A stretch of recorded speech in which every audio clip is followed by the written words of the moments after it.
Buenas tardes y bienvenidos sean todos nuestros clientes. Quisiera confirmar por el chat si se escucha mi audio, si está todo bien, si no, para detenernos y reconfigurar todo. Si se puede escuchar y estamos todo bien, entonces vamos a comenzar. Perfecto. Tenemos confirmación que sí se escucha. Muchísimas gracias por acompañarnos. Mi nombre es Mauricio Bosch. Yo soy el jefe de marca de Cementos del Norte, de Cemento Bijao. Y en nombre de Cementos del Norte y su marca líder por 60 años, Cemento Bijao, queremos darle la bienvenida a este webinar que es titulado Interpretación e implementación correcta de los protocolos de bioseguridad en la construcción hondureña. No quiero proceder sin antes saludar a todas las personas que han hecho posible esta transmisión, ¿verdad? A nuestros aliados estratégicos gremiales, ¿verdad? Quiero reconocer a la Cámara Hondureña de la Industria de la Construcción, la CHICO, por permitirnos a través de sus redes sociales que este webinar llegue a todos sus agremiados. También al Colegio de Ingenieros Civiles de Honduras, que siempre estamos en colaboración continua. Muchísimas gracias por prestarnos su foro para transmitir nuestro webinar. También al Colegio de Arquitectos, con quien tenemos una súper relación. Y pues muchas gracias por transmitir nuestro mensaje para llegar a todos ustedes agremiados. También quiero saludar por transmisión en Facebook, a la gente que está en Facebook. Hola, ¿verdad?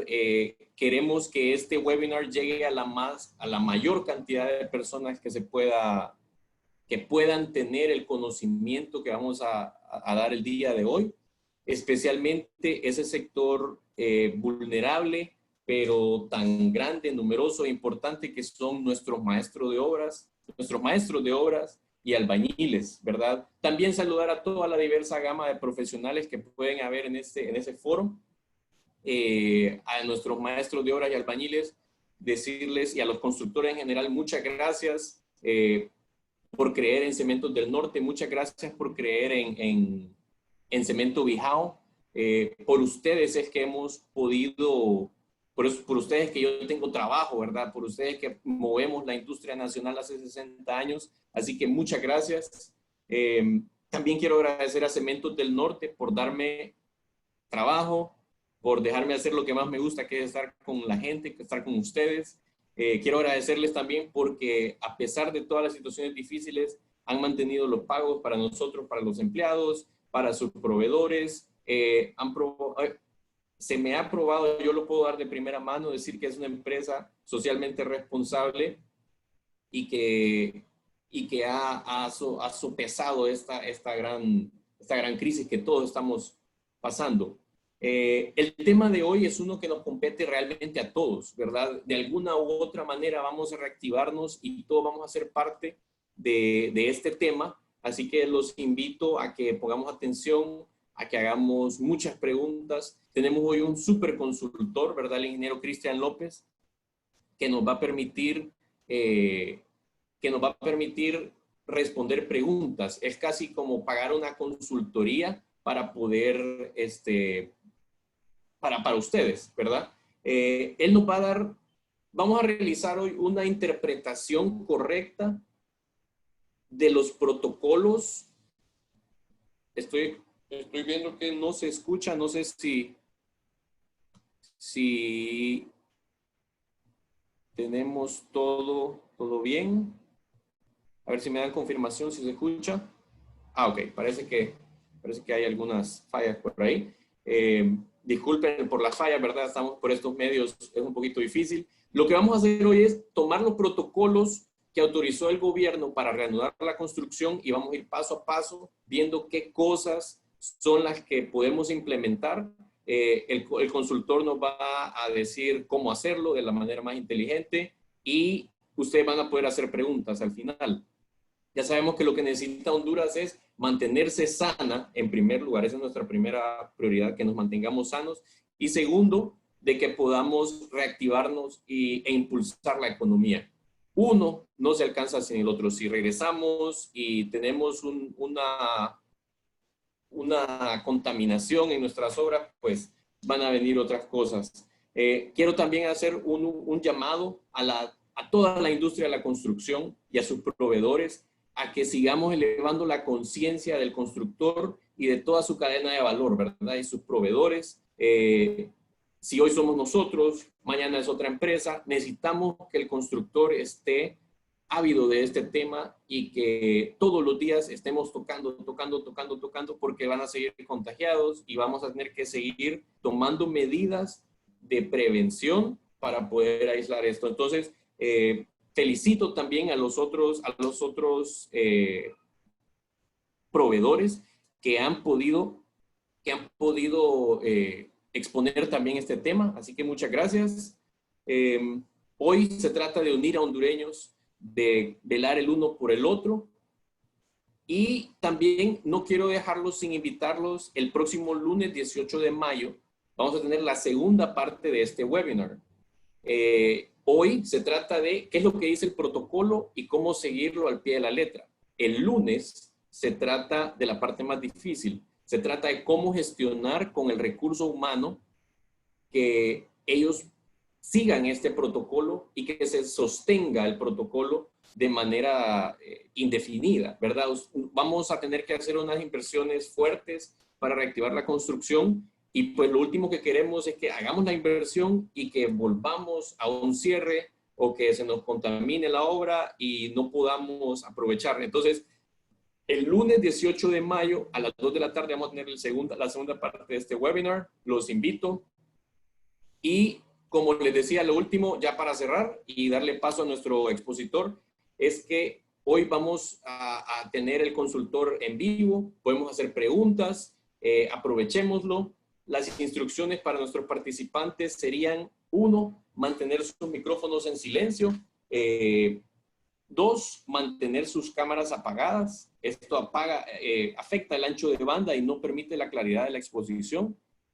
Y 3, si tienen preguntas, por favor plasmarlas en el área de chat. Yo las voy a estar capturando y al final en la sección de preguntas y respuestas, pues las vamos a poder evacuar todas. Ahora ya, sin más, voy a dar paso a la introducción de nuestro expositor del día de hoy. Él es el ingeniero Cristian López.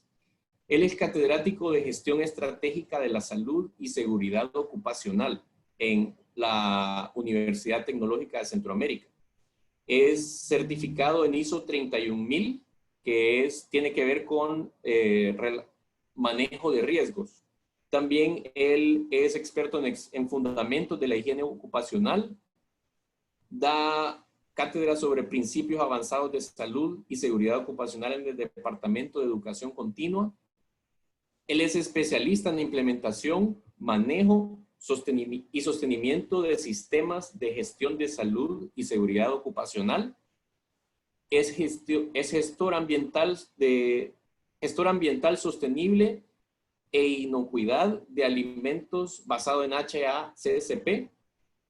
Ha tenido experiencia en gerenciamiento de comisiones de salud y seguridad.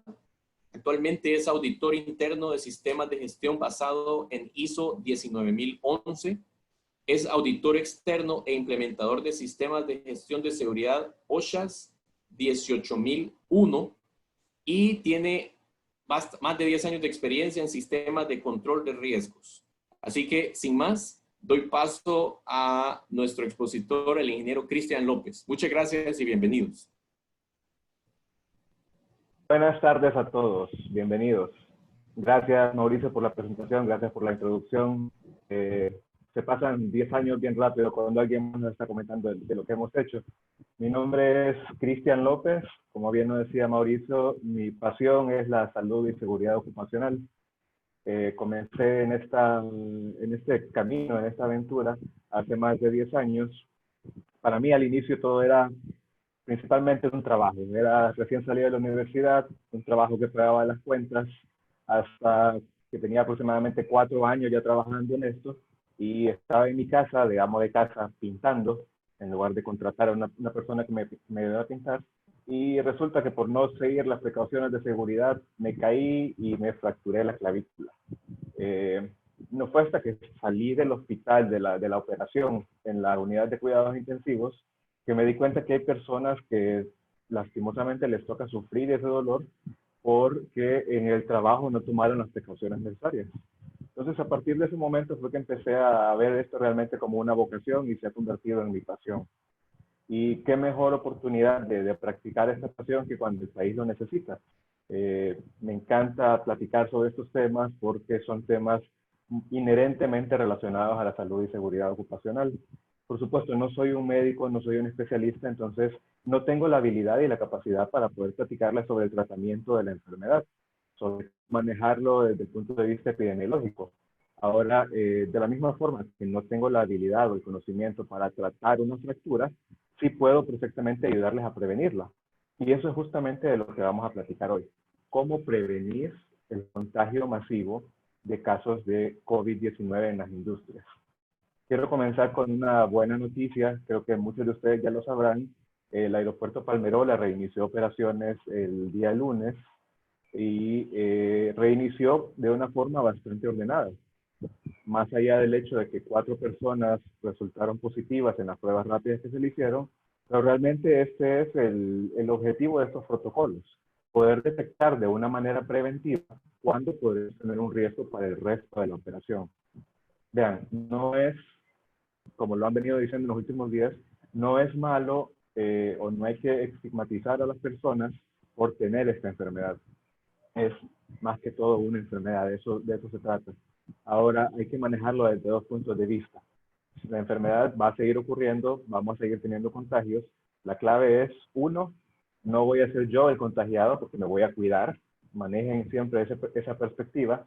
Y 2, asegúrense de que si un empleado se contagia, que eso no represente un riesgo para el resto de su operación. Manejar un caso de forma apropiada puede resultar en la diferencia entre continuar operando o volver a cerrar. Ya hemos tenido casos de empresas donde han comenzado a operar y han tenido que cerrar sus operaciones porque una persona contagió a 20 más. Entonces, esto es justamente lo que no queremos, porque como bien decía Mauricio, estamos todos en el mismo barco. Y esto se trata de una pandemia mundial. Entonces, el hecho de que una persona esté enferma resulta suficiente motivación como para prevenir que las demás personas se contagien. Entonces, bien, no voy a platicar mucho, no voy a entrar tanto en discusión sobre la enfermedad en sí. Vamos a hablar un poco sobre el impacto que ha tenido en la industria en general, en la industria de la construcción. Vamos a hablar un poco sobre cómo se construyeron estos manuales de bioseguridad y lo más importante es cómo ponerlos en práctica. Los manuales de bioseguridad publicados por la Secretaría del Trabajo son excelentes documentos de referencia para sus empresas. Son manuales bastante completos, son manuales muy bien elaborados que le van a permitir a usted tener una excelente base para poder implementar esos protocolos. Porque hago la referencia en término base, porque de la misma forma que usted tiene un manual en su vehículo, su carro viene con un manual, pero ese manual no le dice a usted o no le enseña a manejar. Usted tiene que aprender a manejar. Entonces, el manual de bioseguridad le dice a usted cómo funcionan los protocolos de bioseguridad en la industria. Pero usted tiene que hacer una adaptación y una tropicalización a su negocio. La parte bonita de esta primera parte del webinar es cómo implementar de forma práctica estos protocolos. Y por supuesto, cómo invertir de forma inteligente, cuáles son las buenas prácticas de inversión que lo van a llevar a que, en efecto, vamos a tener que invertir, pero cómo hacerlo de forma inteligente. Entonces, vamos a ir cerrando con eso al final del webinar. Y ahorita pues platiquemos un poquito sobre cómo se sienten ustedes. A mí me encanta hacer mis charlas de forma participativa, lastimosamente por medios virtuales se vuelve un poco menos participativa, pero por supuesto que se puede hacer algo. Entonces, estoy lanzando una encuesta en este momento para que ustedes puedan responder cómo se sienten. ¿Sienten que ya están listos para comenzar a operar? ¿Sienten que su plan de acción ya está listo para comenzar a operar? ¿Todavía le falta o está en camino de hacerlo? Entonces, vamos viendo que la gran mayoría de personas, el 80% aproximadamente de personas, están en camino a estar listos. Hay 2 personas de los participantes que están listos para comenzar a operar, que bueno, ojalá que puedan comenzar pronto. Ya los caminos se van abriendo, ya las industrias se van a ir abriendo poco a poco. Se está hablando mucho del término de convivir con el virus, pero recuerden que es convivir de una forma segura. Entonces, vamos a cerrar la participación de las encuestas y tenemos un resultado de 82 personas están en camino para alistarse, están en camino para estar listos. 8 personas no están listas y 2 personas ya están perfectamente listas. Entonces vemos que en la gran mayoría de los negocios está funcionando de esa forma. Ya muchas empresas se están preparando, muchas empresas se están alistando y esto es lo que deberíamos estar haciendo en este momento. Recuerde que tenemos 2 meses de estar básicamente protegidos en nuestra casa, pero cuando regresemos a trabajar no va a ser un tema de la noche a la mañana. Ustedes tienen que ir alistándose, tienen que ir preparando sus negocios para que cuando la gente regrese, regrese de forma segura. Tienen que ir alistando la fiesta, si lo quieren llamar así. Entonces, esta va a ser la mejor forma de invertir el tiempo y quiero reconocer a las personas que han estado participando en estos webinars de forma muy activa y voy a tratar de que lo que platiquemos hoy no sea información repetitiva a lo que he podido ver en los otros webinars, porque realmente no queremos que estar circulando la misma información. Pero bien, platiquemos un poquito sobre qué es el COVID. No voy a detenerme mucho, sabemos que es una enfermedad es un virus que causa enfermedades respiratorias. Los coronavirus fueron descubiertos a partir de la época de los años 60. Hay aproximadamente 7 a 8 cepas de coronavirus disponibles y esta que estamos enfrentando es nueva. Comenzó por transmisión animal y ahora estamos con transmisión de persona a persona. Principalmente causa fallos en los pulmones, aunque ya hemos visto que esta enfermedad causa daños a diferentes órganos del cuerpo. Entonces, el COVID es una enfermedad que, como platicábamos, se transmite básicamente de persona a persona. Hay, en grandes rasgos, 2 formas de transmisión. Una persona contaminada o contagiada puede contagiar directamente a otra persona a través de la secreción de partículas del virus causadas por un estornudo, por tos o simplemente por la exhalación de aire de esa persona hacia el ambiente. O una persona puede contagiar o puede contaminar un artículo, un objeto, y ese objeto contaminado puede contagiar a otra persona. Básicamente las 3 vías de exposición son los ojos, la nariz y la boca. Algunos de los síntomas principales de la enfermedad, espero que los conozcamos la mayoría, es temas respiratorios muy similar a las enfermedades respiratorias como gripe o tos o influenza, con un principal componente que es el que la diferencia. El síntoma característico de esta enfermedad para las personas que se complican son problemas en la respiración. Falta de aire, problemas en la respiración. He escuchado a muchas personas diciendo, sentía como que me iba a morir porque me faltaba el aire. Entonces, no quiero ponerlos a imaginarse esto, pero definitivamente es uno de los peores síntomas que podríamos enfrentar. Pero bien, pasando de la enfermedad, que ya espero que la mayoría seamos muy adeptos en el tema, a cómo nos ha impactado en la industria. ¿En qué momento? ¿Dónde estamos ahorita? Estamos ya cerquita de los 60 días de confinamiento para la mayoría de las personas. Lamentablemente esto ha causado un impacto económico enorme, un impacto social enorme y vamos a tener que trabajar muy fuerte para reconstruir el país que queremos tener. Y eso es básicamente hacia dónde vamos, pero el camino hacia enfrente todavía sigue siendo muy incierto. A nivel mundial hay muchas economías golpeadas, hay países que todavía están sufriendo, la economía más grande del mundo como Estados Unidos todavía está sufriendo, hay países como Hong Kong o como Singapur que lograron reducir su curva, regresaron a una relativa normalidad y están viendo otra vez repuntes en sus casos. El mismo caso de China, tiene provincias de nuevo donde están experimentando repuntes en los casos. Entonces, el futuro todavía sigue siendo ciertamente incierto, pero esa incertidumbre no debería paralizarnos para planificar nuestros siguientes pasos. Básicamente, en este momento, las principales industrias están sufriendo económicamente son la industria de la construcción, por supuesto, la industria del entretenimiento, restaurantes, el comercio en general están sufriendo impactos económicos. Mientras que hay otras industrias como supermercados, el sector sanitario, por supuesto, los bancos que están abiertos, que tal vez no están sufriendo un impacto económico tan grande, pero sí tienen un riesgo sanitario. Ahora, cuando este riesgo económico se vuelva insostenible, que posiblemente para muchos fue hace un tiempo ya, vamos a reaperturar el mercado, vamos a reaperturar la industria. Y en ese momento, el riesgo sanitario se va a trasladar a todos. Una persona estando en su casa, sin recibir visitas, sin salir, tiene muy pocas posibilidades de contagiarse. Pero una persona que tiene que salir a trabajar es una persona que está en riesgo sanitario. Y una vez comiencen a reaperturar los mercados, vamos a estar todos en ese riesgo. Ahora ahí es donde viene el término de reapertura inteligente. La reapertura inteligente es tratar de mitigar este riesgo de forma que no se vuelva insostenible y que podamos controlarlo de forma inteligente. Ahora, pero no estamos hablando de la industria en general, estamos hablando hoy con los especialistas y con los expertos en construcción, así que enfoquémonos un poquito más en la construcción. ¿Qué efectos ha tenido el COVID en la construcción? Pues básicamente tres.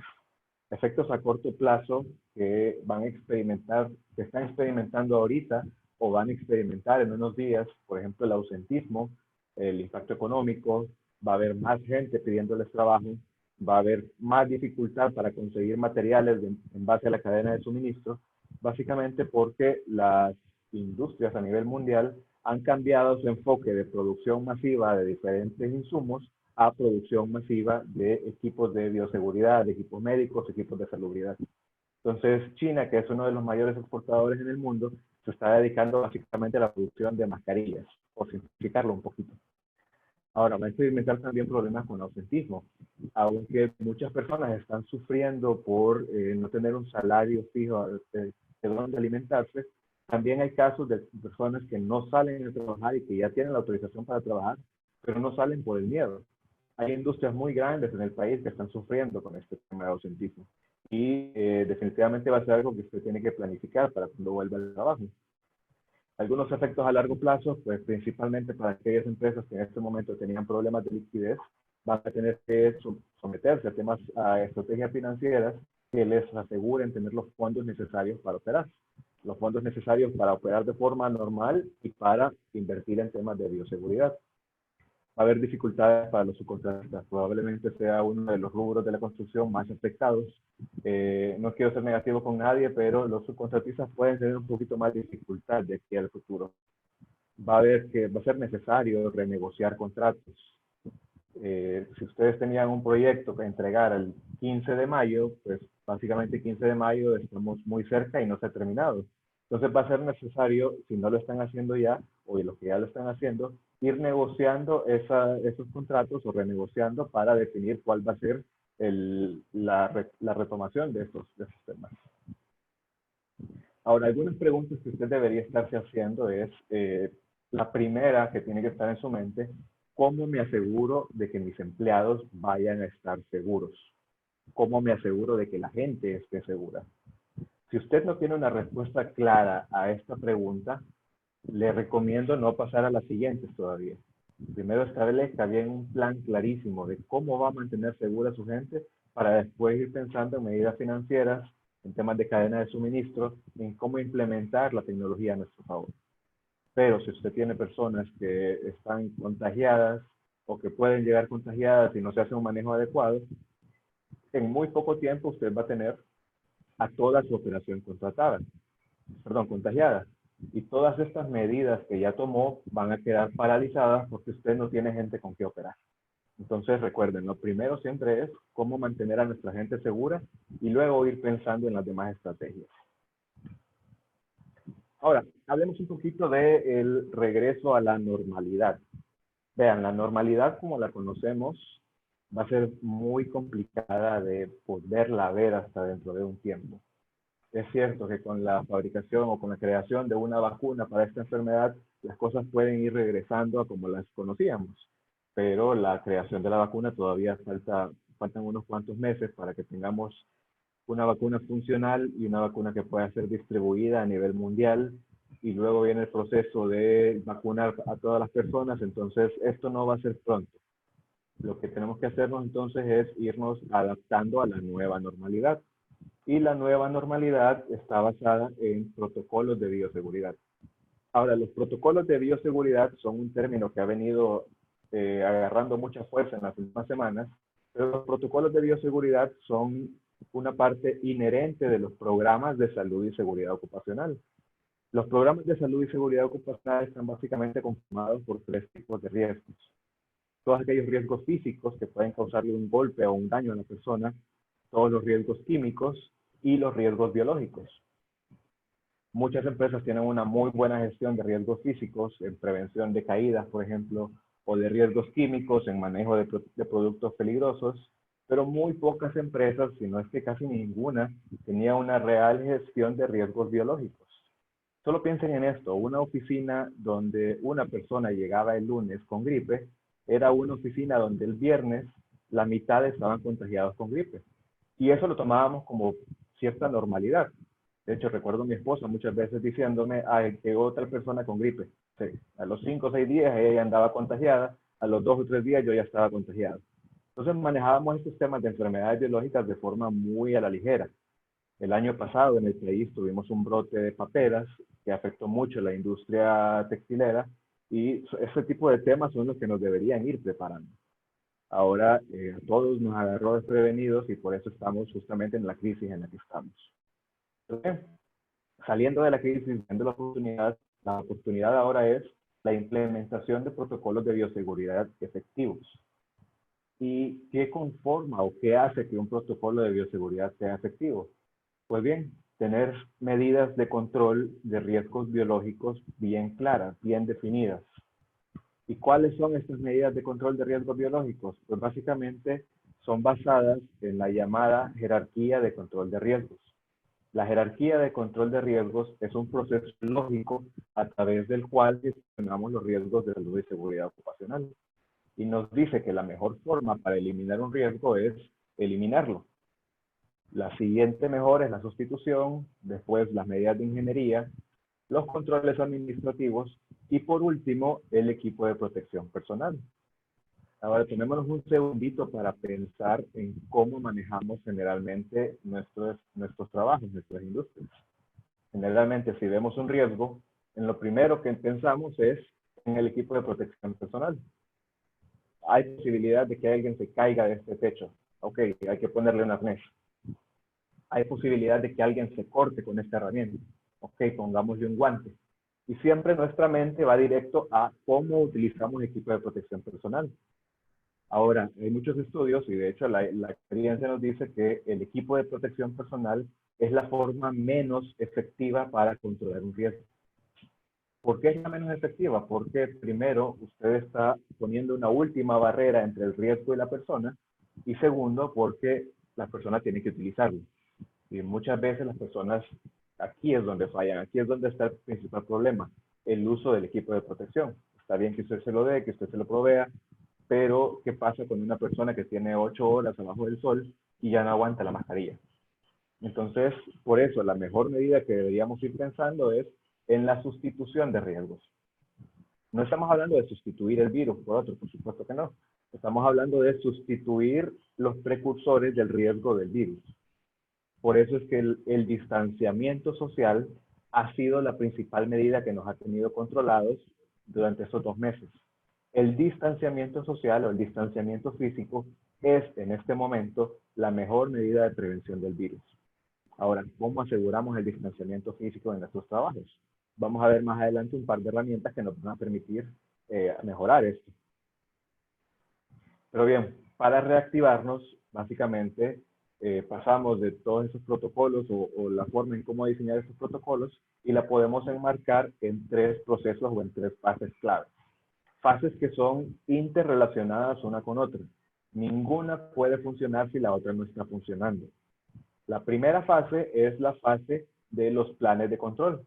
Los planes de control es básicamente otro nombre para los protocolos que usted va a definir. Cuando habla de un protocolo de bioseguridad, es un protocolo que tiene que incluir análisis de riesgo, tiene que incluir procesos de distanciamiento físico, tiene que incluir prácticas de orden, desinfección y limpieza, tiene que incluir el siguiente paso, los planes de emergencia.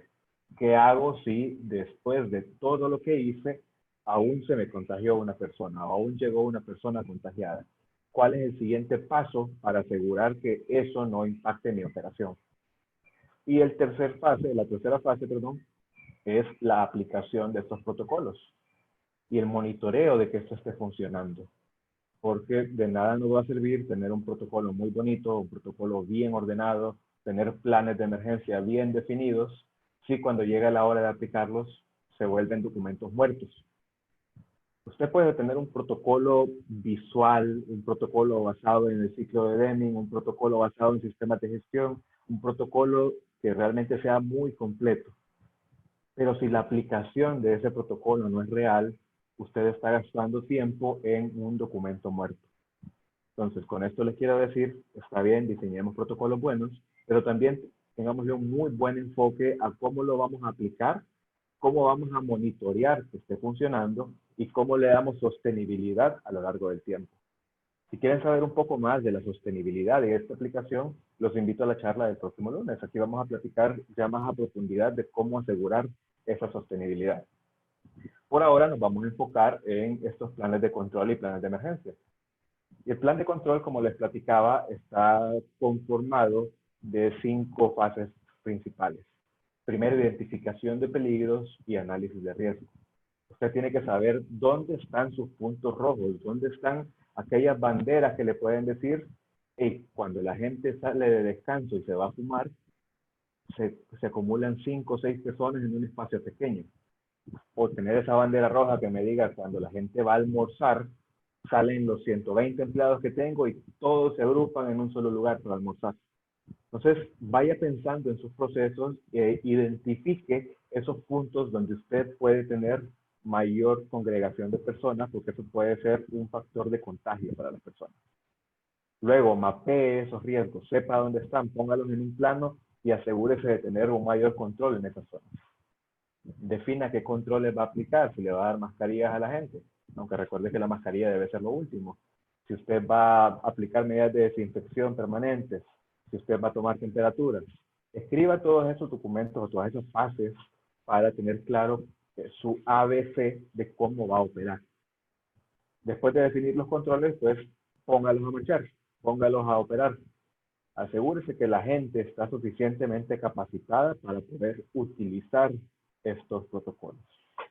De nuevo, de nada nos sirve tener un documento muy bien diseñado si al momento de aplicarlo las personas no están claras de por qué se está haciendo. Bien, antes de continuar, quiero darles unos segundos para asimilar lo que hemos visto y si tienen alguna pregunta pueden hacerla en la sección de chat o en la sección de comentarios en Facebook. Estas preguntas vamos a revisitarlas al final de la charla.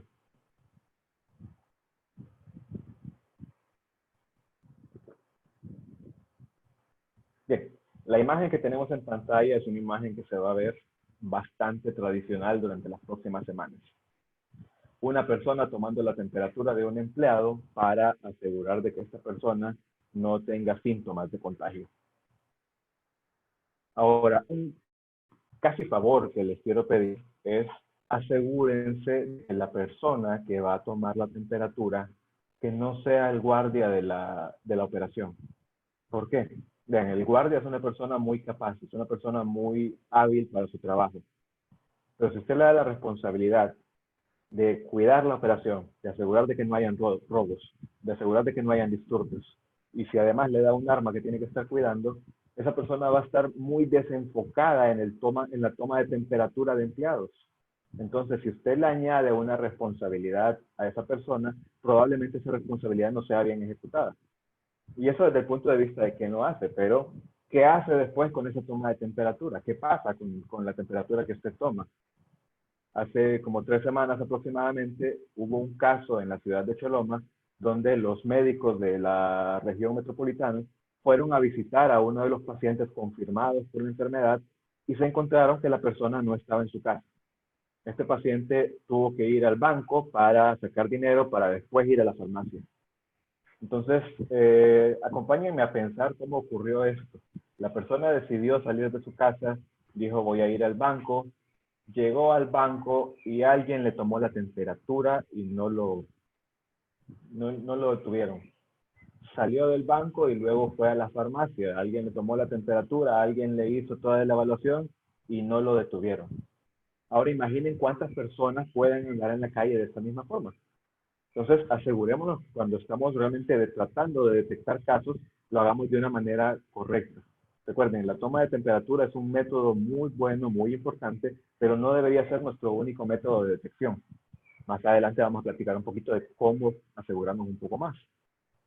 Pero bien, ya que hablamos de los protocolos, es tomar el tiempo de agradecerle a la Asociación Hondureña de Medicina del Trabajo, a la Universidad Autónoma y a la Unión Europea por el apoyo que le dieron a la Secretaría de Trabajo para el desarrollo de estos protocolos de bioseguridad.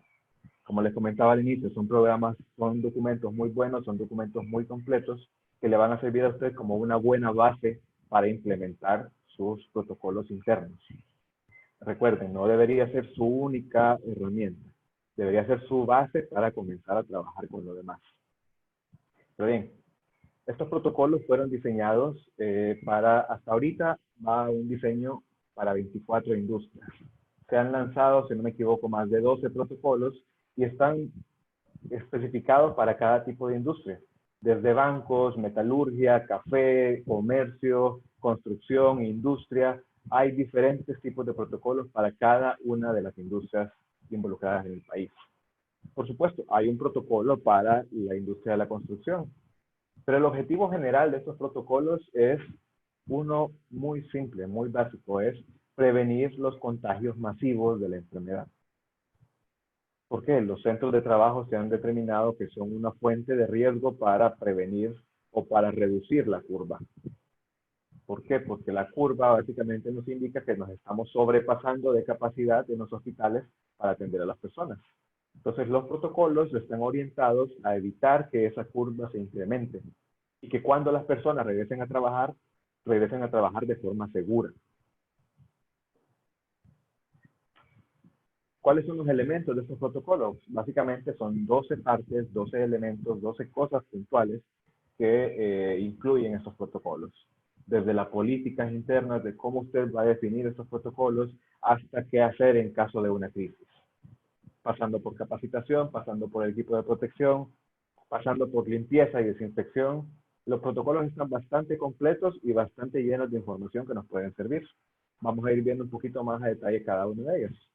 Las políticas internas le ayudan a usted a definir cuál es su plan de trabajo, su plan de juego para esta crisis.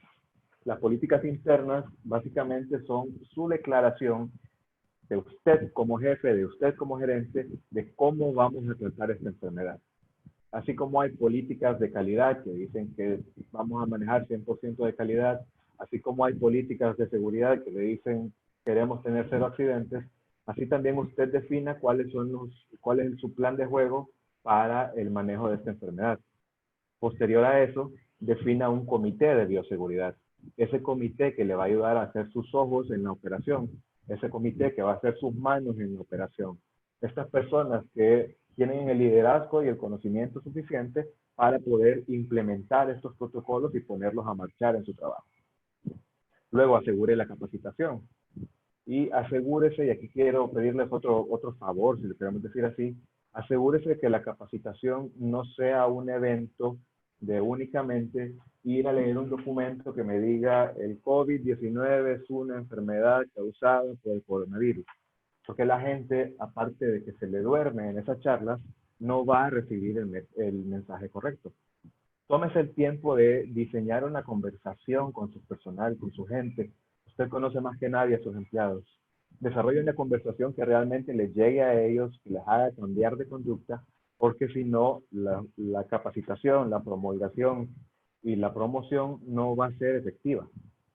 Recuerden, platicarle a una persona que vive en una zona peligrosa, en una zona de alto riesgo, y que está acostumbrada a ver en las noticias 45, 50, 60, 100 asesinados al día, es una persona que lamentablemente ha sido desensibilizada. Entonces, si usted le habla a una persona que vive en la colonia más peligrosa de San Pedro Sula y le dice, ten cuidado porque te vas a enfermar, probablemente esa advertencia no sea mucho para él, porque está acostumbrado a ver cosas peores. Mientras que si usted le llega desde un punto de vista donde realmente le cambie su mentalidad y le llega al corazón, aunque suene romántico, pero ocupamos llegar al corazón de la gente, ocupamos que la gente cambie sus comportamientos. ¿Para qué? Para que al final las campañas de divulgación y la promoción que tengamos realmente no sea dinero botado. Después nos habla de las diferentes medidas de protección, desde la protección general que todos conocemos como el lavado de manos, el distanciamiento social, la toma de temperatura, hasta medidas puntuales en las obras como controles de ingreso, descontaminación, el censo de empleados. Básicamente nos habla de cómo aplicar o cómo poner medidas puntuales en nuestras obras. Sí, más adelante vamos a hablar un poco más sobre estas medidas puntuales, pero quiero detenerme un poco en el censo de trabajadores. Recuerde que usted, más que nadie, conoce a sus empleados. Entonces, si tiene personas que están dentro de los grupos de riesgo, si tiene personas con comorbilidades, si tiene personas con enfermedades que pueden alterar la vida de la gente, trate de mantener un protocolo diferente para ellos. Y digamos que yo sé que en mi operación tengo 5 personas que sufren de problemas cardíacos, tengo 3 personas que tienen problemas de asma, tengo una persona que tiene sobrepeso. Entonces, esas personas téngalas identificadas y sepa que ellos no pueden estar haciendo trabajos que representen mucha exposición a otras personas.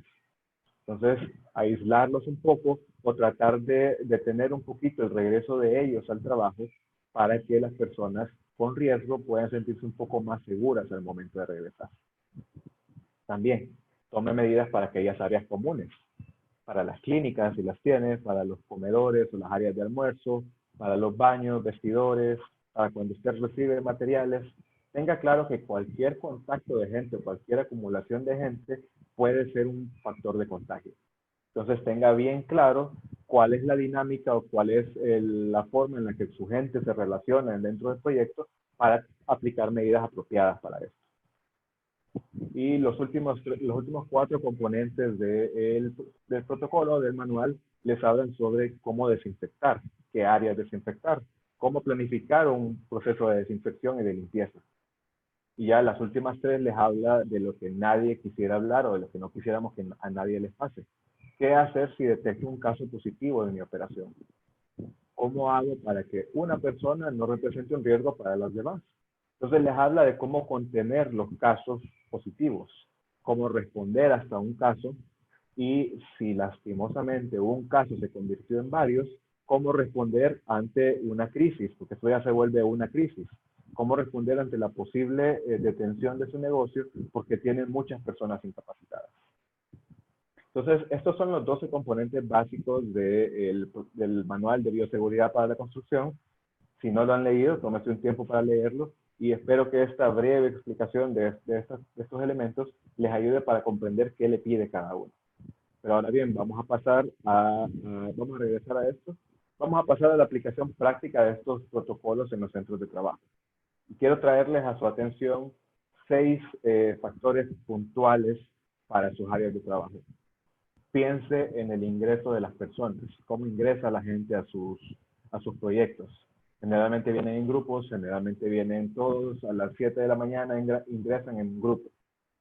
Piense cómo vamos a manejar eso. Si usted cita a las personas a diferentes horas, puede tener un mejor control. Piense en las horas de alimentación. ¿A qué hora va a almorzar la gente? ¿Cómo se agrupan para ir a almorzar? Piense en las clínicas. Si las tiene, probablemente los lunes son días muy concurridos en las clínicas porque la gente viene del fin de semana a hacer sus consultas. Y si son muy concurridas, probablemente va a haber una agrupación de personas. Piense en el transporte. ¿Cómo llega la gente al centro de trabajo? ¿Cómo se van después de salir del trabajo? Recuerde que esta es una enfermedad cuya prevención no termina cuando termine el trabajo. Usted tiene que ser muy cercano a sus empleados en estos momentos para asegurar de que las prácticas que ellos toman en casa y las prácticas que toman en su vida privada no afecte su lugar de trabajo. Entonces piense qué hacen en el transporte, cómo llegan. ¿Utilizan el transporte público? Muy bien. ¿Cómo les ayudamos para que en el transporte público no se contagien? O se van y vienen todos en el carro de Pedrito, porque Pedrito tiene un carro paila, entonces vienen todos en la paila de Pedrito. ¿Cómo hacemos para asegurar de que esa interacción en la paila de Pedrito no sea una interacción de riesgo? Piensa en las bodegas, cuando todos van a pedir un martillo, todos van a pedir una sierra, todos van a pedir un ángulo, ¿cómo hacemos para ordenar el proceso en las bodegas? En los baños, en los lockers, en las áreas de descanso, en las áreas de fumar. Piense en cada sector de su trabajo, de su proyecto, que le puede causar una aglomeración de personas. Recuerde que solamente hay dos formas en las cuales el virus puede entrar a su operación. Una de las formas es a través de una persona contagiada, una persona que tenga la enfermedad, y la otra a través de personas contaminadas. Una persona que traiga insumos, traiga ropa, traiga instrumentos que vienen contaminados con el virus. No hay otra forma de que el virus llegue a su operación. Es a través de personas contaminadas o a través de personas contagiadas. Entonces, cuando aplicamos, cuando vamos al supermercado, cuando vamos al banco, cuando vamos a la farmacia, básicamente nos dicen, utilice un pediluvio, parece en el pediluvio, échese gel en las manos y nos rocían con algo, siempre pregunten con qué los están rociando, los rocían con algo para desinfectarles la ropa. Entonces, bien, los están dejando muy limpitos, están asegurándose que todas esas personas que venían contaminadas ya no estén contaminadas. Pero ¿qué pasa con las personas contagiadas? Aunque usted lo tenga parado 5 horas en un pediluvio, la persona contagiada no se va a curar. Aunque usted lo fumigue completamente con cloro, con alcohol, con amonio cuaternario, con peróxido, la persona no se va a curar. Entonces, estas tres medidas que son muy comunes a lo largo de todo el país, son medidas que son efectivas para descontaminar, pero no son medidas que nos ayudan a evitar el contagio netamente. Si a esto le sumamos el resto de medidas recomendadas, como el distanciamiento social, la capacitación de las personas, la etiqueta al momento de estornudar o toser, la desinfección de las áreas, el control médico, el control de temperaturas, aparte de las tres que ya mencionamos, nuestros sistemas se van volviendo un poco más robustos, se van volviendo un poco más confiables. Si nada más nos quedamos con estas tres medidas, nuestro sistema no va a ser confiable, porque recuerde que está descontaminando, pero no está, por supuesto, no lo va a curar, pero no está detectando a esas personas enfermas. Entonces, póngale mente a esto, póngale atención a cómo se asegura de que si usted tiene una persona enferma, cómo se asegura de que lo va a detectar. Recuerden que una de las principales preocupaciones son los casos asintomáticos. Una persona que no presenta ningún síntoma y para la cual la toma de temperatura no le va a decir nada. Pero esa persona, a pesar de que es asintomático, puede transmitir el virus a las demás áreas o a las demás personas. Entonces, ¿cómo hago para identificar a estas personas? ¿Cómo hago para saber que esta gente está llegando bien? Más adelante les vamos a proporcionar una herramienta que les va a ayudar un poco sobre esto. Ahora, quiero platicar un poquito sobre el distanciamiento físico en sus obras. Piensen en cómo funciona su construcción, cómo funciona su proyecto. Y imagínense una imagen o un plano como estos, donde todos los trabajadores están dispersos a lo largo de la obra.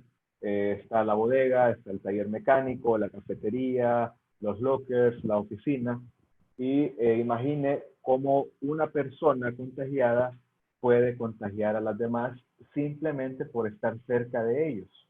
Simplemente por tener un movimiento hacia otra área, esa persona puede ir contagiando a otras. Y podemos ver que al final de este modelo, básicamente tenemos el 60% de personas que tuvieron contacto con un caso sospechoso. Ahora, si evaluamos la parte de la derecha, las celdas de trabajo, el modelo de celdas de trabajo, podemos ver que los trabajadores están agrupados en grupos más ordenados. Son celdas de trabajo de 4 o 5 personas en las cuales usted puede asignar grupos permanentes y decir que Pedro va a estar siempre con Juan. y Pedro es el único autorizado de ir a la bodega.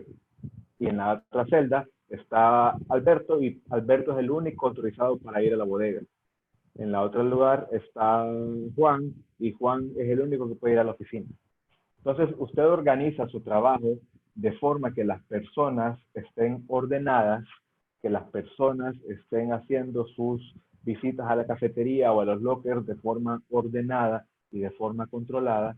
Y si además añade la protección personal de sus equipos, se va a asegurar que haya una menor cantidad de contactos sospechosos.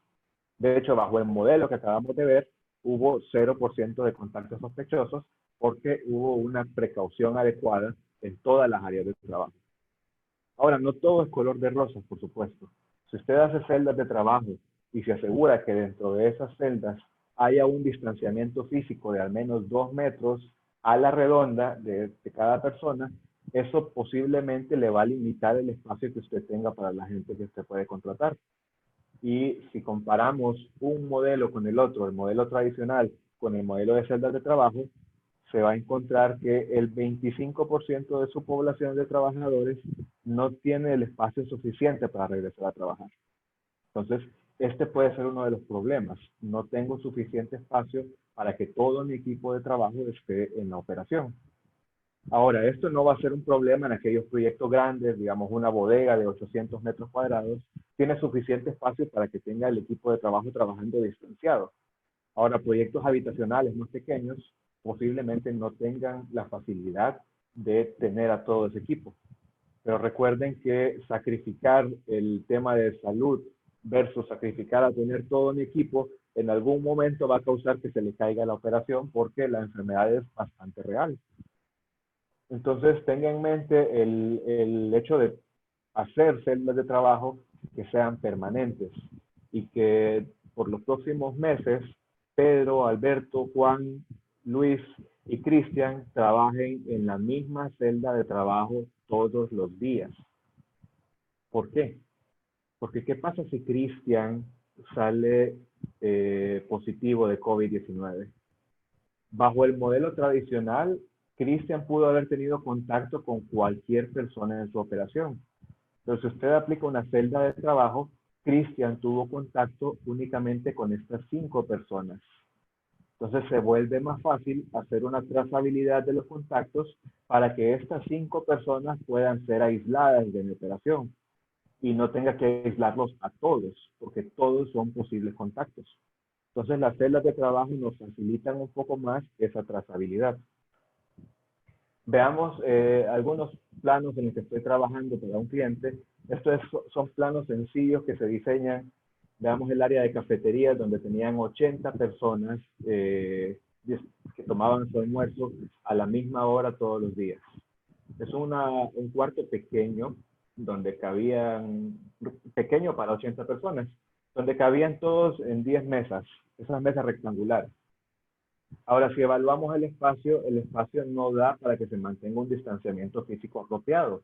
Entonces diseñamos un nuevo modelo para que la gente fuera a almorzar, de forma que solamente tuviéramos 2 personas en cada mesa, que las personas tuvieran posiciones asignadas, que esas son posiciones permanentes y que van a estar almorzando durante los próximos meses todos los días en esa misma posición. ¿Por qué? Porque si la persona del turno 1 en la posición D1 sale positiva, me lleva a la posibilidad de poder trazar quiénes son todos los que almorzaron con él, quiénes son todos los que estuvieron en su misma posición, en la posición D1. Entonces me facilita hacer un aislamiento de esas personas. Si tenemos una sala de almuerzo llena con 80 personas y una persona sale contagiada, es muy difícil hacer un seguimiento a quiénes son las demás personas que pueden estar contagiadas. Entonces se diseñó un área para 20 personas máximo, donde el almuerzo se toma en 20 minutos, donde tienen que lavarse las manos antes de entrar a la bodega, antes de entrar a la cafetería, tienen que lavarse las manos antes de usar el microondas y tienen que seguir la ruta establecida para llegar a su puesto establecido de trabajo. Ahora sí, esto suena estricto, suena difícil, suena esclavizante poner a la gente a almorzar en 20 minutos. Les puedo aceptar perfectamente que son medidas complejas, medidas difíciles, pero recuerden que, ¿cuál es la alternativa? Que almuercen todos juntos, que se tomen una hora de almuerzo y que dentro de 4 o 5 días estemos todos contagiados. Entonces recuerde que, aunque sean medidas difíciles, son medidas que tenemos que tomar en estos momentos. Otro ejemplo de estos temas era una oficina, todos estos son diseños reales. Era una oficina donde teníamos 12 cubículos diferentes, cubículos cuya altura no sobrepasaba los 1,60 de alto. Era un cuarto pequeño, un cuarto cerrado, con un aire acondicionado ubicado más o menos por aquí, y todas las personas cerraban la puerta al momento de ingresar a la oficina.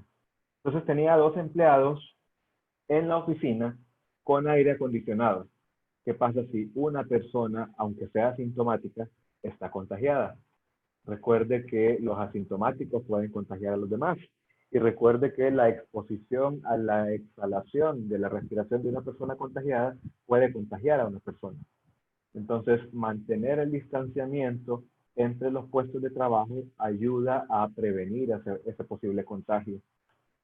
Pero ¿qué pasa en los cuartos cerrados?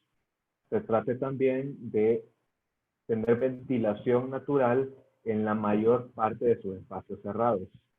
Ya hay suficientes estudios que determinan que el virus puede transmitirse por vía aérea.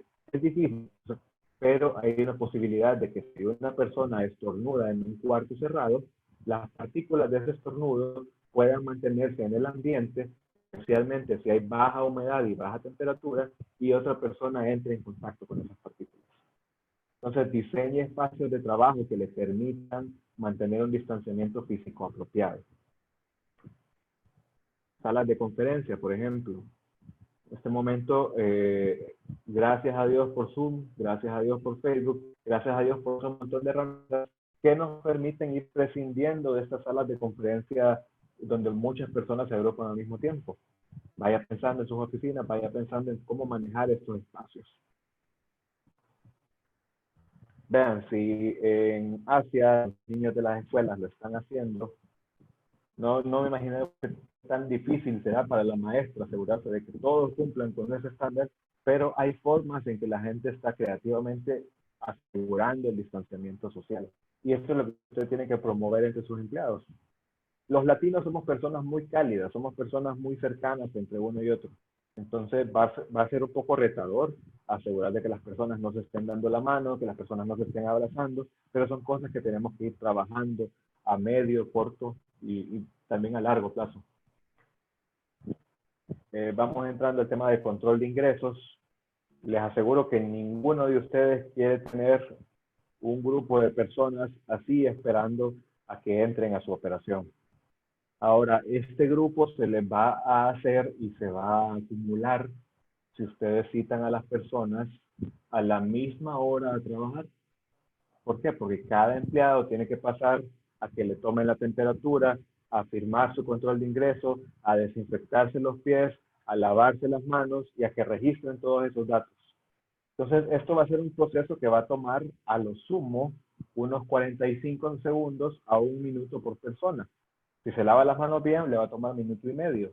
Entonces, si usted tiene 100 empleados y una sola persona haciendo este control de ingresos, seguramente se va a tomar 180 minutos. Son 3 horas para que todas las personas entren a trabajar.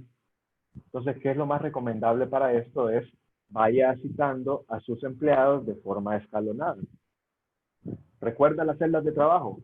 Si usted enumera sus celdas y le dice, la celda 1 va a entrar a las 7 de la mañana. Y llegan las 5 personas a las 7 de la mañana. La celda 2 va a entrar a las 7:15. Y llegan las 5 personas a las 7:15.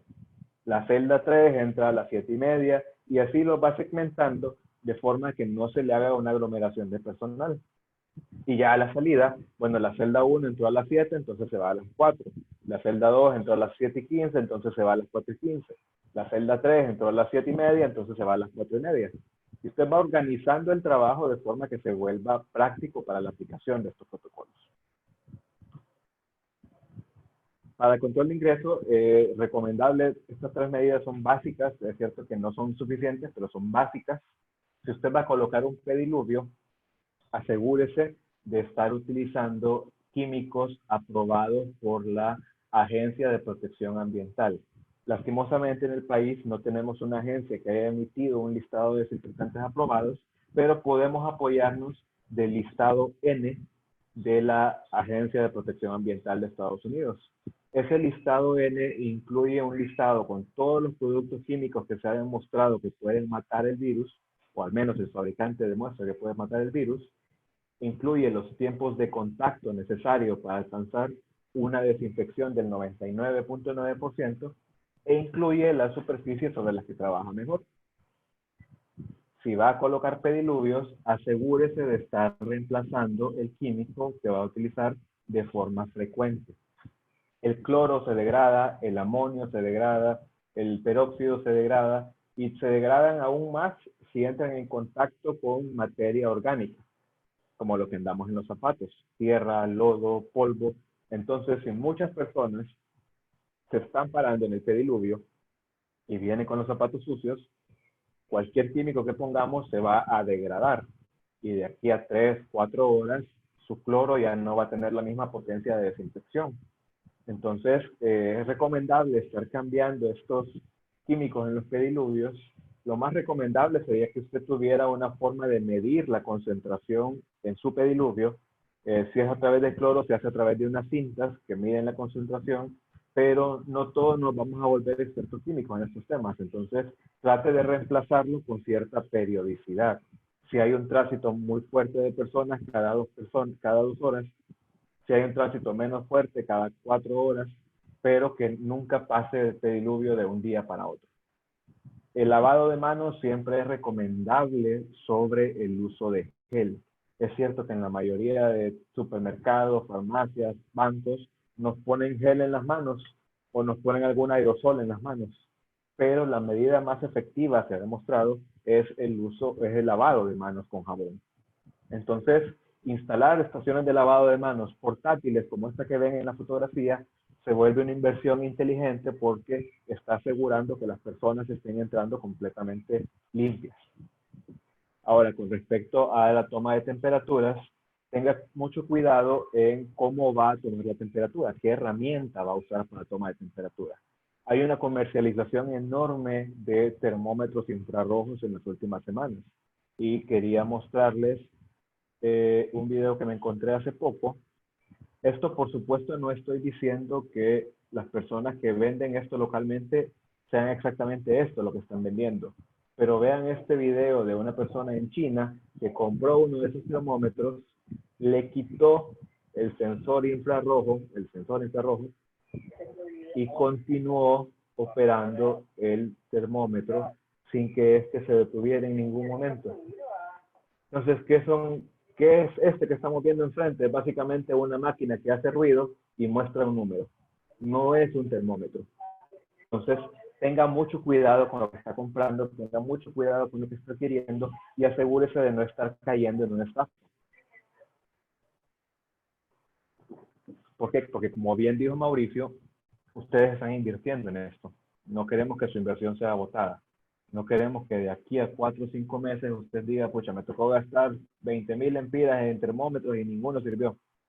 Entonces, sea muy inteligente en las compras que usted va a realizar. Si usted va a comprar equipo de protección, va a comprar mascarillas, estoy recomendando que las personas compren 1.50 mascarillas por día por empleado para las próximas 3 semanas. ¿Por qué 3 semanas? Porque de acuerdo a cómo vaya la oferta de productos de protección personal, el incremento en la oferta va a causar que el precio disminuya. Entonces, abastecerse para los próximos 5 o 6 meses podría no ser tan inteligente porque se va a encontrar que dentro de un tiempo el precio ha bajado. Entonces, manténgase pendiente del mercado, manténgase pendiente de los precios y abastézcase de lo suficiente para 2 a 3 semanas. En temas de desinfección, volvemos al listado N. Asegúrese de siempre estar utilizando los productos autorizados del listado N. Y no es que sea por una marca puntual, digamos, que ahí está el cloro, ahí está el amonio cuaternario, ahí está el peróxido. Asegúrese de que lo que está comprando esté en esa lista. Y aplique métodos de desinfección inteligentes. Si usted va a dar herramientas, asegúrese que cada empleado tenga su propia herramienta. Porque al compartir un martillo entre equipos, se están compartiendo la posibilidad de contagiarse. Entonces, de herramientas individuales y que cada persona limpie su herramienta al final del día. Esto, aparte de que le va a ayudar con el tema del contagio, le puede ayudar a incrementar la vida útil de sus herramientas. Si hay herramientas que no pueden ser una para cada persona, como un montacargas o un pallet jack, por ejemplo, asegúrese de que cada persona que lo use lo desinfecte después de utilizarlo. Si yo voy a utilizar un montacargas en el siguiente turno, me aseguro de que la persona que lo utilizó antes que mí lo haya desinfectado. Hay superficies comunes como pasamanos, puertas, tableros de alarmas, candados, cosas que deberían estarse desinfectando cada 2, cada 1, cada 3 horas. Una desinfección constante de aquellas superficies comunes donde muchas personas tienen contacto. Y áreas como cafetería, lockers o bodegas deberían limpiarse también y desinfectarse después de cada uso. Cada vez que una persona ingrese, se limpia. Si usted va a segmentar a sus empleados en horas de almuerzo, asegúrese que cuando termine la celda 1, venga un equipo, desinfecte las mesas antes de que entre la celda 2 a trabajar. Y bien, ya para resumir y para ir finalizando, hay 6 puntos claves que usted debería ir siguiendo, 6 pasos que usted debería tomar para reactivar su negocio. Primero, hable con su gente, contacte a sus empleados. Estoy seguro que muchos de ustedes son cercanos con sus empleados. Entonces, platique con ellos cómo van, qué han estado haciendo. Y la clave de preguntar qué han estado haciendo es para que usted también pueda tener una noción de cuáles han sido las conductas de esos empleados en los últimos días, durante el confinamiento. Porque, ¿qué pasa cuando tenemos una persona que recibió una visita de un familiar que vino del extranjero? O tenemos una persona que cada 2 o 3 días iba a la central de abastos. O tenemos un empleado que no guardó cuarentena. Esa es una persona que probablemente sea una persona sospechosa. Es muy difícil comprobar si tiene la enfermedad, pero usted puede tomarse el tiempo de saber si es una persona sospechosa.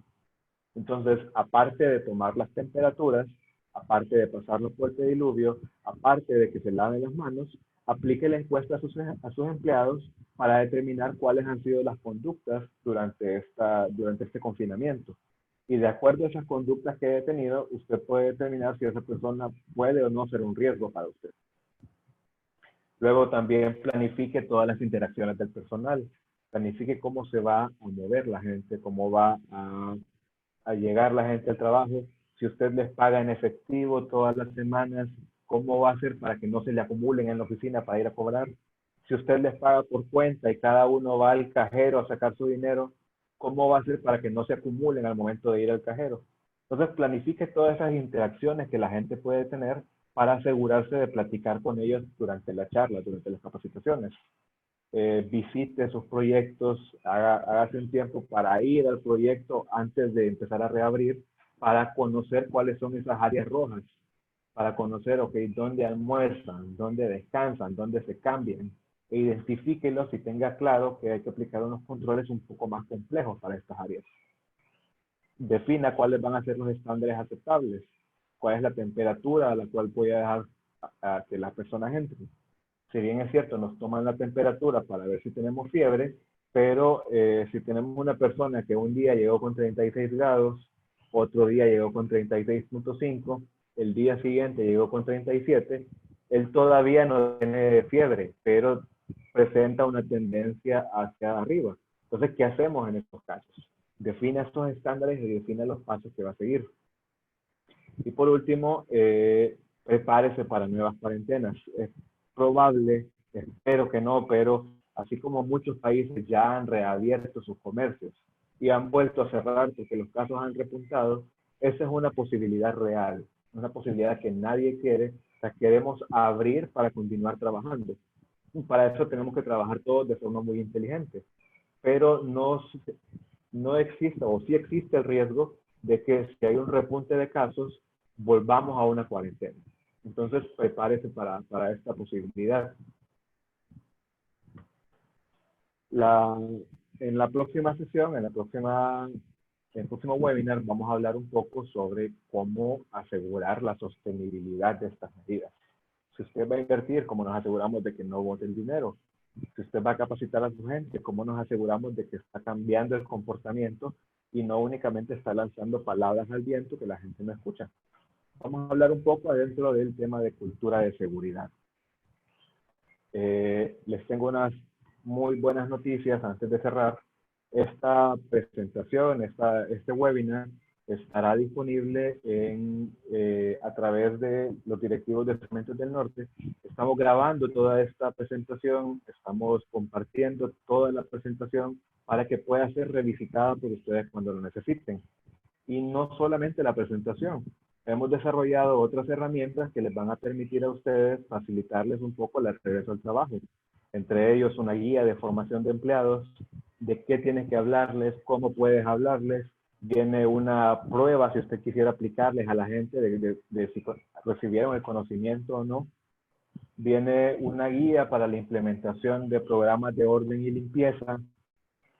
Y muy importante, viene una guía para que usted pueda entrevistar a su personal, para que usted pueda, lo que platicábamos hace un ratito, conocer cuáles han sido las conductas de esas personas durante la cuarentena. Entonces, todas estas herramientas están disponibles a través de Cementos del Norte. Usted puede contactar al número de teléfono que está en la pantalla o al correo que está en la pantalla para obtener acceso a estas herramientas. Por ahora vamos a abrir un periodo de unos 10 minutos para temas de preguntas y respuestas, para lo cual voy a pedirle a Mauricio, voy a abrir el micrófono de Mauricio para que nos cuente cómo han estado las interacciones. Hola, ingeniero Cristian. Hola. Gracias. Gracias por la charla.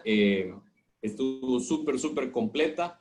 Le comento que nos han llenado de preguntas desde Facebook, aquí en el Zoom de chat, en el chat del Zoom, y se las voy a empezar a hacer, ¿ok? Vamos a destinar 10 minutos para esto, y las preguntas que no lleguemos, lo que podemos hacer después es hacer un breve resumen con las respuestas. Ok, voy a tratar de agrupar algunas que sean un poquito de la misma, ¿verdad? Del mismo tipo. Perfecto. La primera pregunta dice, ¿cree usted que como país estemos listos para apertura de proyectos de más de 100 personas? Me pusieron bajo los reflectores. Realmente siento que el país a nivel general ha tomado las medidas correctas.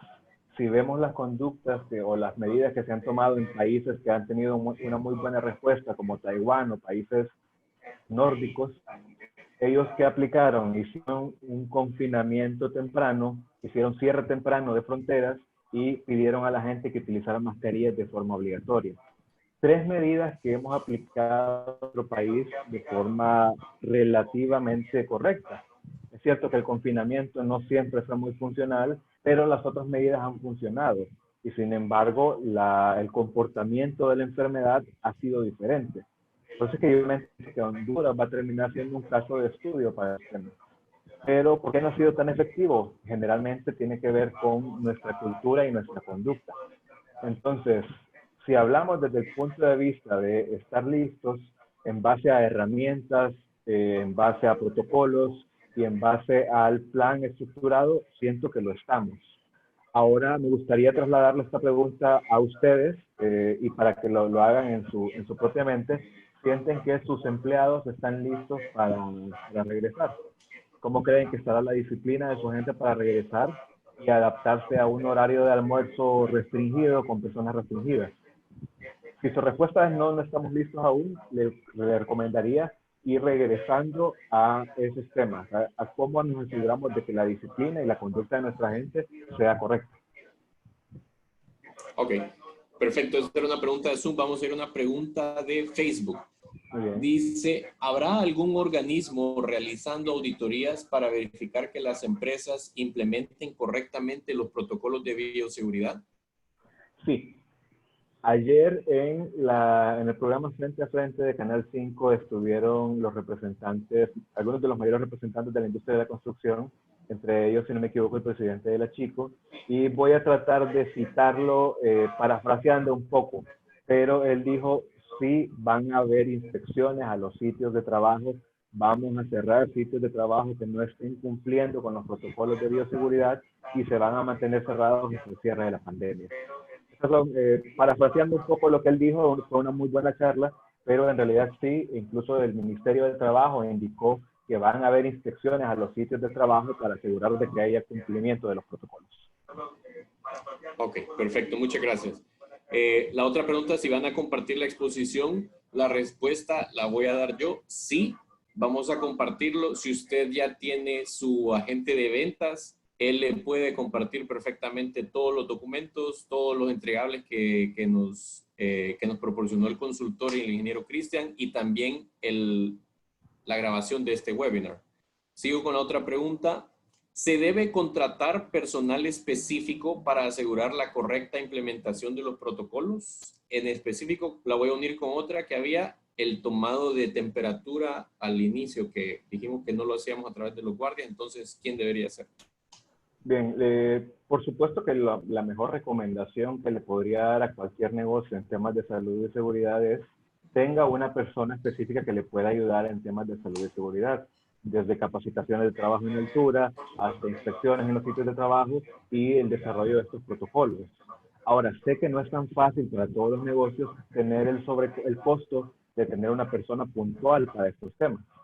Ahora, en este aspecto, hay suficientes personas que pueden ayudarle para desarrollar protocolos médicos. Es cierto que contratar un médico para su obra puede ser muy difícil, puede ser muy costoso, pero también hay médicos que se están dedicando a ofrecer servicios de visitación, que ellos le pueden ayudar a llegar 1 o 2 veces a la semana a su proyecto para revisar cómo está manejando todo. Y una persona que puede ser miembro del comité de bioseguridad o que se roten los miembros del comité de bioseguridad para hacer la toma de temperaturas y otros procesos similares diarios. Muchas gracias. Quiero también mencionar que si usted como cliente de Cementos del Norte tiene una obra y requiere una asesoría, ¿verdad? En esta materia, puede acercarse a su ejecutivo de venta y podemos negociar algunas maneras en que le podemos apoyar, ¿verdad? Tenemos al apoyo del ingeniero Cristian López. Acérquese a su asesor de venta para ver qué opciones tenemos. Voy a darle paso a una pregunta de Facebook. Hay que tomar en cuenta también, hay pacientes asintomáticos. ¿Qué otros mecanismos, aparte de la toma de temperatura, se debe de hacer? Los pacientes asintomáticos es lo que me quita el sueño al momento de desarrollar los protocolos. Porque una persona contagiada que presenta fiebre y claros síntomas respiratorios es, no quiero decir fácil, pero se vuelve evidente detectar que tiene una enfermedad. Un paciente asintomático puede ser un problema, porque no va a presentar fiebre, no va a presentar los síntomas respiratorios. Entonces lo que hay que hacer es asegurar que los otros métodos de distanciamiento social, de equipo de protección, de reorganización del trabajo estén funcionando, porque si una persona es asintomática, él puede contagiar a los demás si los demás están cerca de él, tienen contacto con él, respiran el mismo aire que él. Entonces, asegúrese de tener esos procedimientos de distanciamiento social bien sólidos y bien fuertes. Ok, ¿qué recomendaciones adicionales nos daría si el proyecto está ubicado en un sector donde hay varios casos? Bueno, a nivel internacional y a nivel mundial, las últimas economías en comenzar a abrir, o las últimas ciudades en comenzar a abrir, son aquellas ciudades donde hay una diseminación muy fuerte de casos. Aquí les recomendaría tener un mapa bien claro de dónde viven sus empleados, en qué áreas viven. Ahí ya hay información de qué colonias son las que tienen más casos. Entonces tenga bien claro si su empleado vive en una colonia que tiene muchos casos o su mamá vive en una colonia con muchos casos. Asegúrese de tenerlo bajo observación más puntual, asegúrese de aplicarle la encuesta que les vamos a facilitar para determinar si esa persona está en riesgo de tener la enfermedad, aunque no presente síntomas.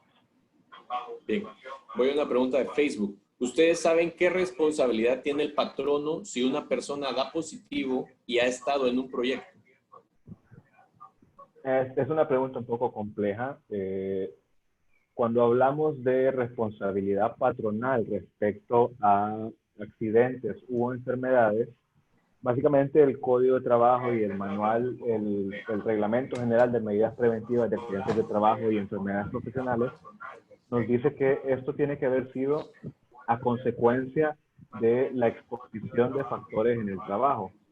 Entonces, el COVID es una enfermedad profesional para aquellas áreas que están expuestas a pacientes que tienen COVID. Enfermeras, doctores, clínicas, ahí sí se vuelve una enfermedad profesional. Cuando hablamos de exposición a enfermedades en el centro de trabajo, hablamos de enfermedades comunes. Entonces, la responsabilidad del patrono básicamente se ve resumida en la misma responsabilidad que tendría al momento de contraer una gripe o una enfermedad infecciosa. Ok. En el caso que una empresa constructora reaperture sus labores y no proporciona el EPP necesario a sus empleados o colaboradores, ¿qué puedo hacer? Me imagino que debe ser un... Sí. Lo mejor es, yo sé que es difícil también esta pregunta porque yo personalmente le puedo decir a cualquier persona, a cualquier empleado, no se exponga. Si su jefe a usted le dice tírese de un puente, no solamente por el hecho de que sea su jefe se tire del puente, tenga el suficiente discernimiento de poder saber qué es seguro y qué es inseguro para usted. Entonces, si hay una obra que no está proporcionando el equipo de protección necesario, pues lo primero es solicitarlo, exigir que me lo cumplan, exigir que me den la protección necesaria, y si no se va ejecutando, si no se hace de esta forma, siento que en este caso las cosas van a ir cayendo por su propio peso. Uno, si los visitan y no hay mascarillas y no hay protocolos de bioseguridad, les van a cerrar la construcción. Entonces, a nadie le conviene que no estén usando mascarillas, ni desde el punto de vista de seguridad y salud, ni desde el punto de vista económico. Y dos, si no hay mascarillas y de todas formas nadie llega a visitarlos, pero en algún punto sale alguna persona contagiada, va a haber un contagio masivo y la obra va a cerrar de todas formas. Entonces, tampoco es inteligente desde el punto de vista de salud y seguridad y tampoco es inteligente desde el punto de vista económico. Entonces, lo que quieran ahorrarse en no dar mascarillas, probablemente les termine saliendo más caro a largo plazo. Ok. En cuanto a mascarillas, ¿cuáles son las más adecuadas? Ya que en la construcción la sudoración es constante. Las mascarillas, hay un gran mercado de mascarillas a nivel de la industria. De hecho, dentro de las herramientas que les estamos facilitando, viene una guía de selección de equipos respiratorios. No viene tan detallada, pero le va a dar un buen panorama de cuál es el tipo de equipo que usted necesita conseguir. La respuesta corta para esto es que cada tipo de riesgo requiere la aplicación de diferentes tipos de controles. Entonces, si usted va a pintar, por ejemplo, o si usted va a soldar, usted no necesita la misma mascarilla que se utiliza para tratar un paciente COVID. Entonces, defina bien cuáles son el tipo de equipo de protección que requiere y se va a encontrar que muchas personas pueden trabajar con mascarillas de carbón activado, con mascarillas elastoméricas de filtros reemplazables, y ya para la población en general de todos sus operadores, usted puede utilizar mascarillas quirúrgicas que tienden a ser un poco menos caras, o puede utilizar algunas mascarillas reutilizables, siempre y cuando la mascarilla sea reutilizable, diseñada para esto, que no sea una mascarilla de tela reutilizable porque es reutilizable y lavable porque es tela, pero no fue diseñada para esto. Entonces tenga bien claro qué tipo de mascarillas puede comprar, siempre pida los datos técnicos, siempre pida una ficha técnica. Aquí le recomiendo, si es para proyectos, si es para construcción, le recomiendo acercarse a todas esas empresas que se han dedicado a la venta de equipos de protección desde antes de la crisis. Sé que hay muchas personas dedicadas a la fabricación de mascarillas en estos momentos, pero si es para temas ocupacionales, yo les recomiendo asesorarse bien de la mascarilla que están comprando. Entonces, en resumen, mascarillas quirúrgicas pueden funcionarle o mascarillas reutilizables que hayan sido diseñadas para ser reutilizadas. Ok. La otra pregunta que tengo es, ¿cuál es la cantidad adecuada? ¿Cuál es la dosis adecuada a utilizar para que elimine el COVID y que no daña nuestra piel? No especifica si es en el pediluvio o en los sprays, en los túneles. No sé si podría generalizar tal vez ahí. Ok, la dosis para, ya que no especifica qué tipo de químico, la dosis segura para aplicar en la piel es el jabón. Aplíquese cuál jabón usted quiera en la piel, pero no se aplique ningún otro químico. No se aplique cloro, no se aplique alcohol, no se aplique amonio, no se aplique hidróxido directamente en la piel, porque esto le puede traer problemas a largo plazo. Este es el por qué los túneles de desinfección no son recomendados para la población en general. Los túneles funcionan muy bien en industrias como la farmacéutica o industria como la avícola, pero no están diseñados para la población en general, porque usted como persona no debería estarse aplicando químicos.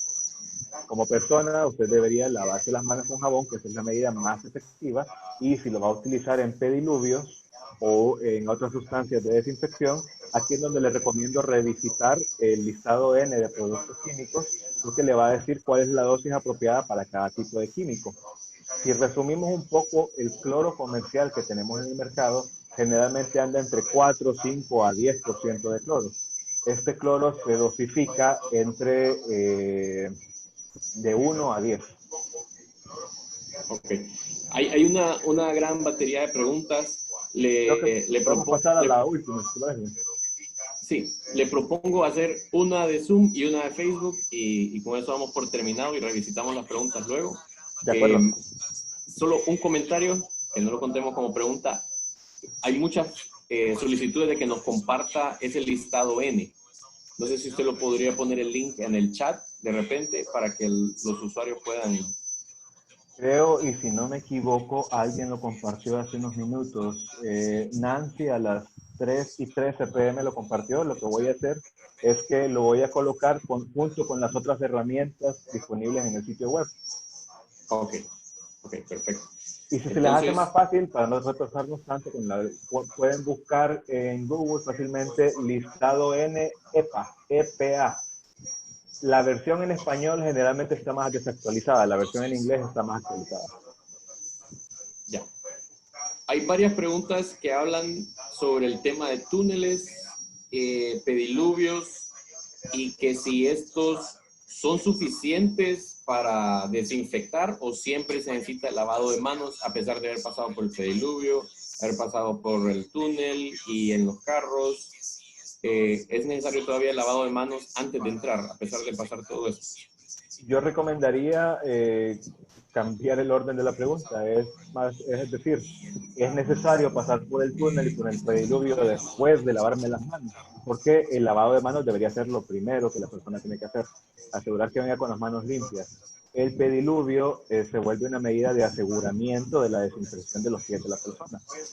El túnel no ha demostrado suficiente eficacia, entonces más bien recomendaría el no uso de túneles.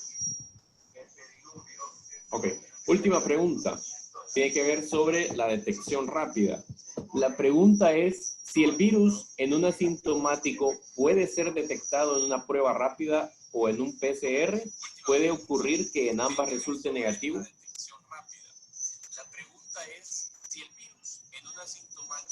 Veamos, si una persona resulta con sus pruebas negativas en prueba rápida, hay una posibilidad alta. Ahora, siempre recomiendo que las pruebas rápidas no sean compradas en el mercado local. Y disculpen si alguien se dedica a la venta de este tipo de insumos, pero ya han habido muchos casos a nivel mundial en los cuales un país compró pruebas rápidas a China y salió que el porcentaje de falsos positivos era superior al 50%. La semana pasada el presidente de Tanzania salió diciendo en declaraciones oficiales que habían comprado pruebas rápidas, habían aplicado las pruebas rápidas a papayas y a cabras, y la papaya y la cabra salieron positivas de COVID. Entonces, si va a aplicar pruebas rápidas, lo que le recomiendo es que se aboque a las instancias de salud nacional, que ellos le pueden indicar cuál es el tipo de prueba a adquirir. Si usted quiere aplicarle pruebas a todos sus empleados, probablemente sea difícil. Es una muy buena medida, pero en este momento no hay suficiente claridad sobre la efectividad de esas pruebas rápidas. Ingeniero Cristian López, le agradecemos tanto su tiempo, son exactamente las 3:30 de la tarde. Quisiera dedicar unas últimas palabras para nuestros oyentes. Los invitamos de nuevo al webinar el lunes 18 de mayo a las 2 de la tarde, donde vamos a dar la conclusión a la segunda parte del webinar, en la cual ustedes van a poder entender cómo hacer que la inversión que vamos a tener y la aplicación de este protocolo sea sostenible. Va a estar súper, no se lo pierdan. Y parece que nuestro ingeniero tiene una última pregunta. Yo me despido. Muchísimas gracias y estoy atento a sus contactos para recibir, cuando quieran recibir los archivos que nos tiene a disposición el ingeniero. Gracias, Mauricio. Hace unos segundos lancé la segunda encuesta, la encuesta final, para ver cómo se sienten en este momento. Ya se sienten más seguros, se sienten que van mejorando, todavía les falta un poco. Recuerden que esta es una parte de un proceso de una sesión de 2 webinars, así que vamos a tratar un poquito más de estos temas en la siguiente sesión. Ya tengo claro que enfocarme un poquito más en el tema de desinfección química en el siguiente, porque es un tema que ha salido bastante en las preguntas. Mientras terminan de llenar la encuesta, quiero muy humildemente ofrecer nuestra experiencia, nuestra capacidad. ASIC Honduras es una empresa que se ha dedicado por los últimos 2 años al diseño, implementación y capacitación de programas de salud y seguridad ocupacional. Trabajado con industrias muy grandes y en este momento hemos decidido pues cambiar nuestro enfoque hacia la bioseguridad, que es el tema en el cual podemos apoyar al país. Entonces, si usted necesita algún apoyo adicional a nuestra consultoría, capacitaciones o auditorías para ver cómo estuvo su aplicación, estamos en sus órdenes. Mi teléfono personal y mi contacto personal están en pantalla por si lo necesitan. Y más allá del tema de bioseguridad, pues también hacemos todo tipo de capacitaciones y servicios en salud y seguridad ocupacional, calidad o medio ambiente. Por mi lado, me voy despidiendo. Ha sido un completo placer platicar con ustedes. Les agradezco su tiempo, les agradezco su atención y que tengan un día seguro. Muy buenas tardes.